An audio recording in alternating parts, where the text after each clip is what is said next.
Now we're going to work through the Personal Allowances Worksheet. On this, the situation for James is he's married, but his wife is not working yet. They have 2 children, and they think that they'll be able to claim the child tax credit. So James knows this when he goes in to start working on the personal allowance sheet. So on line A, enter 1 for yourself if no one else can claim you as a dependent, and no one else can claim him, so we enter 1 on line A.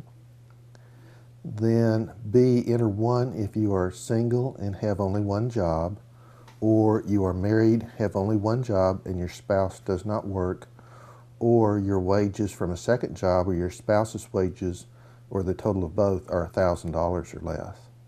Well, in James' case, his wife is looking for a job, so he doesn't want to put 1 here, so he puts 0 for B. We look at C, enter 1 for your spouse, but you may choose to enter 0 if you're married and have either a working spouse or more than 1 job. Entering 0 may help you avoid having too little tax withheld. Well, James's wife is not working yet, but he expects she will be during the year, so to be on the safe side, he enters 0 on C. And goes to D, enter the number of dependents other than your spouse or yourself you will claim on your tax return.